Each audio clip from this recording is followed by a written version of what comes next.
سلام كما لكم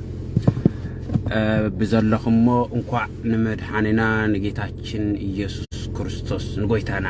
مدحاننا ኢየሱስ ክርስቶስ ልደት በዓል በሰላም መብጽሐኩም ህዝብ ትግራይ እኳ አብጽሐኩም ክብል ይደልይ ከምኡውን አንታ ጅግና ሰራው ትግራይ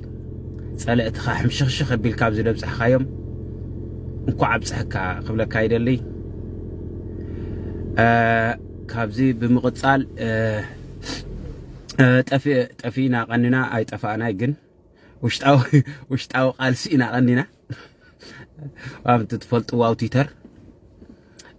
ኩሉ ግዜ ሓደ ነገር ሎ አባና ክጠፍ ዘይኽእል ማለት እዩ ናይ ውሽጥና ቃልሲ ኩሉ ግዜ ምጸላእትና ክንቃለስ ከለና አው ውሽጥና ንገብረት ቃልስሞ ጸላእትና ከዓ አው ውሽጥና አትዮም ይስዑርና ማለት እዩ እዚ ታሪኽ ኣለና ሒዝና ዝመጻና ታሪኽ ዘይን መሃረሉ እንተኾይና ዋጋ ይብልና ማለት እዩ ታሪኽና እንታይ እዩ አብ አፄ ዮሐንስ ክዘምቱ ከለው ናተይ ደቀይ አለው ኢሎም ራስ አሉላን ራስ ሓጎስን ገዲፎም ኮድ ከለው እንታይ ተፈጢሩ ራስ ሓጎሲ ራስ አሉላ ተታኺሶም ክልተኦም ተቆሳሲሎም ኣብ ዝበጽሕና ማለት እዩ ካው መንአትዩ ምኒልክ አትዩ ማለት እዩ أو قدما ويانون كومو مالتي مليلك كمزي غيرنا خيدو مغارجا قديدو